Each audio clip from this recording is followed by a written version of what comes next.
मार्गदर्शन और उत्साहवर्धन करें। माननीय प्रधानमंत्री जी।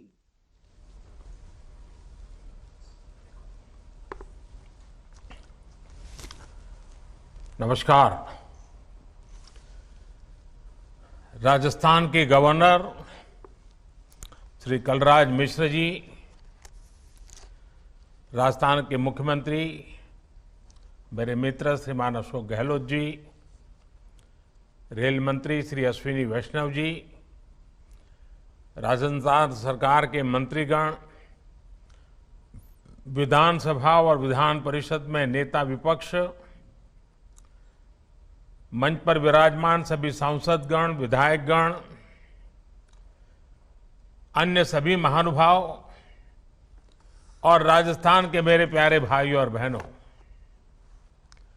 मां भारती की वंदना करने वाली राजस्थान की धरती को आज पहली वंदे भारत ट्रेन मिल रही है। दिल्ली, कैंट, अजमेर वंदे भारत एक्सप्रेस से जयपुर, दिल्ली आना जाना और आसान हो जाएगा। ये ट्रेन राजस्थान की टूरिज्म इंडस्ट्री को भी बहुत मदद करेगी। तीर्थराज पुष्कर हो या फिर अजमेर शरीफ, आस्था के ऐसे महत्वपूर्ण स्थलों तक पहुंचने में भी अब श्रद्धालुओं को ज्यादा आसानी होगी। भाइयों और बहनों, बीते 2 महीनों में ये 6ठी वंदे भारत एक्सप्रेस है जिसे हरी झंडी दिखाने का मुझे सौभाग्य मिला है। मुंबई सोलापुर वंदे भारत एक्सप्रेस, मुंबई शिरडी वंदे भारत एक्सप्रेस, रानी Kamlapati Hazrat Nizamuddin Vande Bharat express, Secunderabad Tirupati Vande Bharat express, Chennai Coimbatore Vande Bharat express और अब ये जयपुर दिल्ली वंदे भारत एक्सप्रेस आज शुरू हो रही है।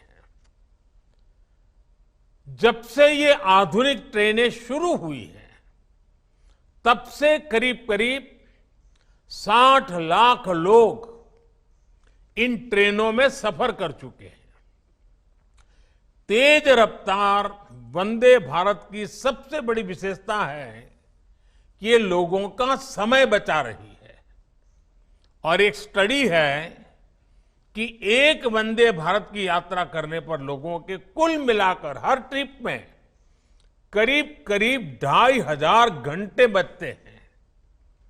यात्रा में बचने वाले ये 2500 घंटे लोगों को अन्य कार्यों के लिए उपलब्ध हो रहे हैं।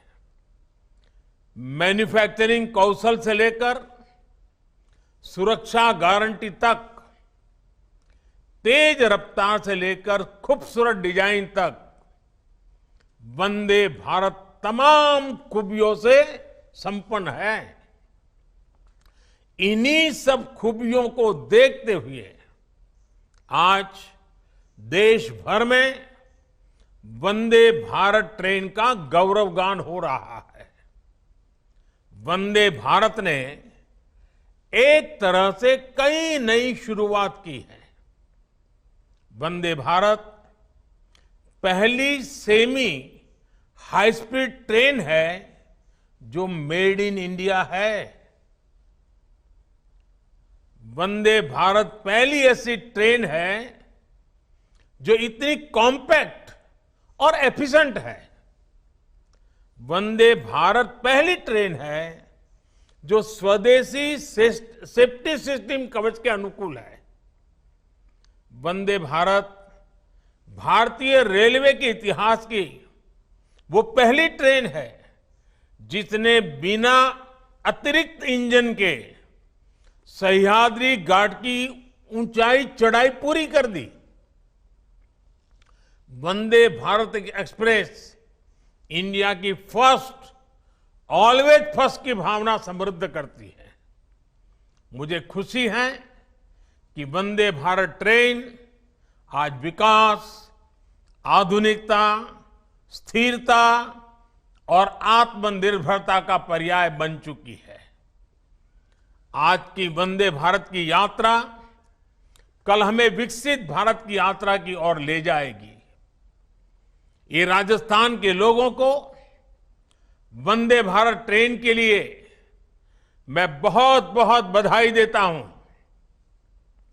साथियों, हमारा देश का दुर्भाग्य रहा कि रेलवे जैसी महत्वपूर्ण व्यवस्था जो सामान्य मानवी के जीवन का इतना बड़ा हिस्सा है, उसे भी राजनीति का अखाड़ा बना दिया गया था।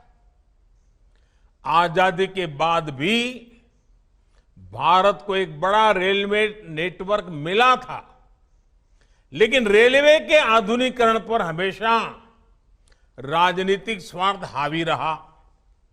राजनीतिक स्वार्थ को देखकर तब यह तय किया जाता था कि कौन रेल मंत्री बनेगा, कौन नहीं बनेगा।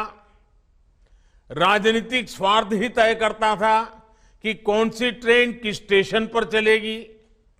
राजनीतिक स्वार्थ ने ही बजट में ऐसी ऐसी ट्रेनों की घोषणा करवाई जो कभी चली ही नहीं। हालत ये थी कि रेलवे की भर्तियों में राजनीति होती थी, बड़े पैमाने पर भ्रष्टाचार होता था। हालत ये थी कि गरीब लोगों की जमीन छीनकर उन्हें रेलवे में नौकरी का झांसा दिया गया। देश में मौजूद हजारों मानव रहित क्रॉसिंग को भी अपने ही हाल पर छोड़ दिया गया था। रेलवे की सुरक्षा, रेलवे की स्वच्छता, रेलवे प्लेटफॉर्म की स्वच्छता, सब कुछ नजरअंदाज कर दिया गया था। इन सारी परिस्थितियों में बदलाव 2014 के बाद से आना शुरू हुआ है, जब देश के लोगों ने स्थिर सरकार बनवाई, जब देश के लोगों ने पूर्ण बहुमत वाली सरकार बनवाई, जब सरकार पर राजनीतिक सौदेबाजी का दबाव हटा, तो रेलवे ने भी चैन की सांस ली और नई ऊंचाई पाने के लिए दौड़ पड़ी। आज हर भारतवासी भारतीय रेल का कायाकल्प होते देखकर गर्व से भरा हुआ है। भाइयों और बहनों, राजस्थान के लोगों ने हमेशा हम सभी को अपना भरपूर आशीर्वाद दिया है।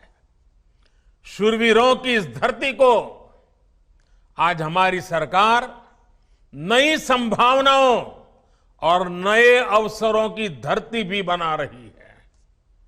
राजस्थान देश के टॉप टूरिस्ट डेस्टिनेशन में एक है। ये बहुत जरूरी है कि राजस्थान आने वाले सैलानियों का समय बचे, उन्हें ज्यादा से ज्यादा सुविधा मिले। इसमें बहुत बड़ी भूमिका कनेक्टिविटी की है। राजस्थान की कनेक्टिविटी को लेकर जो काम बीते वर्षों में केंद्र सरकार ने किया है, वह वाकई स्वीकार करना होगा, यह काम अभूतपूर्व हुआ है। फरवरी में ही मुझे दिल्ली मुंबई एक्सप्रेसवे के दिल्ली दौसा लालसोट हिस्से के लोकार्पण के लिए दौसा आने का मौका मिला था। इस एक्सप्रेसवे से दौसा के साथ ही अलवर, भरतपुर, सवाई माधोपुर, टोंक, बूंदी और कोटा जिलों के लोगों को बहुत लाभ होगा। केंद्र सरकार राजस्थान के सीमावर्ती क्षेत्रों में भी लगभग 1400 किलोमीटर सड़कों पर काम कर रही है।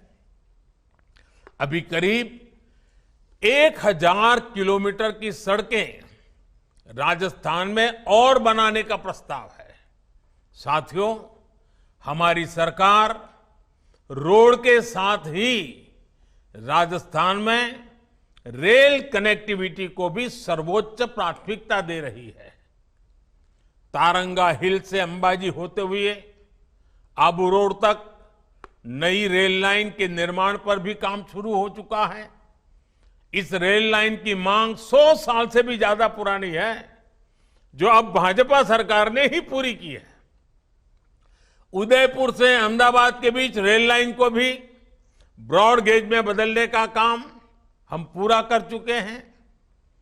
इससे मेवाड़ क्षेत्र गुजरात सहित देश के अन्य भागों से बड़ी लाइन से कनेक्ट हो गया है। बीते 9 वर्षों में राजस्थान के करीब 75% नेटवर्क का इलेक्ट्रिफिकेशन पूरा किया जा चुका है। 2014 से पहले की तुलना में राजस्थान के रेल बजट में, अभी हमारे अश्विनी जी ने विस्तार से बताया, 14 गुना से अधिक की बढ़ोतरी भी की गई है। 2014 के पहले जो मिलता था और आज जो मिलता है, 14 गुना बढ़ोतरी।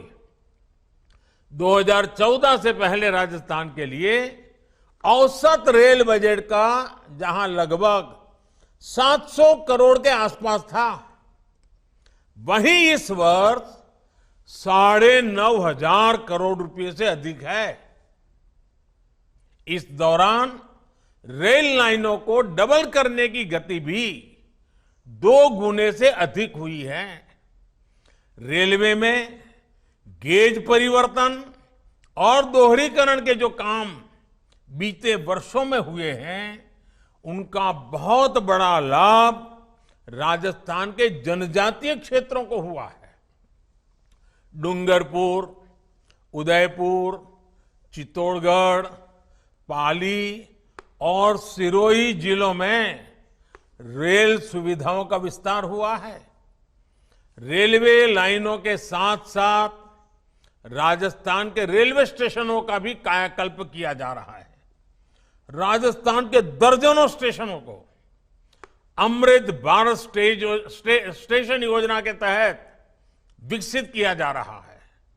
साथियों, टूरिस्ट की सहूलियत को ध्यान में रखते हुए सरकार अलग अलग तरह की सर्किट ट्रेनों का भी संचालन कर रही है। भारत गौरव सर्किट ट्रेन अब तक 70 से ज्यादा ट्रिप्स लगा चुकी है। इन ट्रेनों में 15,000 से ज्यादा यात्री सफर कर चुके हैं। अयोध्या, काशी या फिर दक्षिण के क्षेत्रों के दर्शन हो, द्वारिका जी के दर्शन हो, सिख समाज हमारे गुरुओं के तीर्थ स्थल हो, ऐसे अनेक स्थानों के लिए भारत गौरव सर्किट ट्रेनें आज चलाई जा रही है। हम अक्सर सोशल मीडिया पर देखते हैं कि इन यात्रियों से कितना अच्छा फीडबैक मिल रहा है, इन ट्रेनों को कितनी सराहना मिल रही है। ये ट्रेनें एक भारत श्रेष्ठ भारत की भावना को भी निरंतर सशक्त कर रही है। साथियों, भारतीय रेलवे ने बीते वर्षों में एक और प्रयास किया है, जिसने राजस्थान के स्थानीय उत्पादों को भी देश भर में पहुंचाने में मदद की है।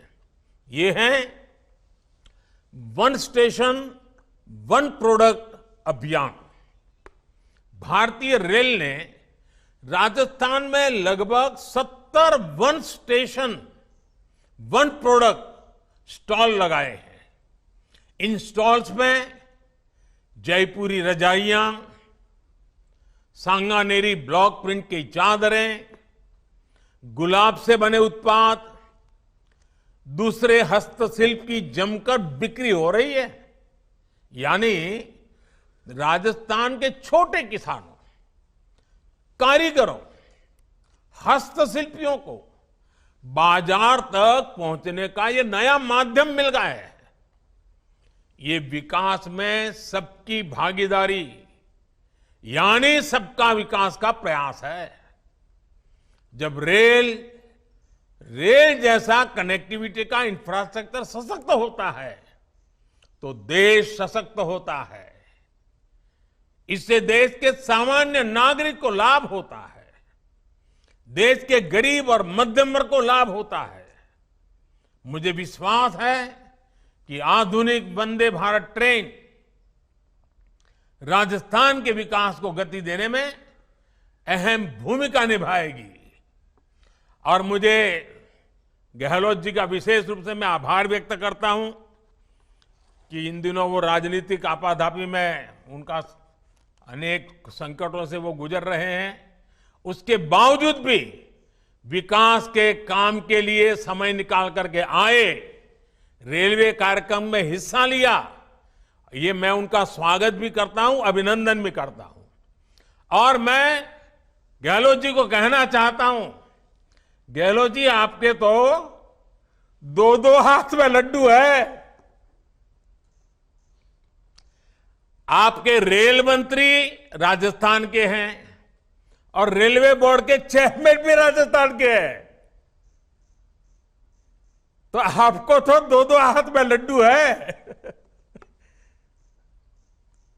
और दूसरा, जो काम आजादी के तुरंत बाद होना चाहिए था अब तक नहीं हो पाया, लेकिन आपका मुझ पर इतना भरोसा है, इतना भरोसा है कि आज वो काम भी आपने मेरे सामने रखे हैं। आपका ये विश्वास, यही मेरी मित्रता की अच्छी ताकत है। और एक मित्र के नाते आप जो भरोसा रखते हैं, इसके लिए मैं आपका बहुत आभार व्यक्त करता हूं। आप सभी को फिर से मैं बहुत बहुत बधाई देता हूं, राजस्थान को बधाई देता हूं। बहुत बहुत धन्यवाद।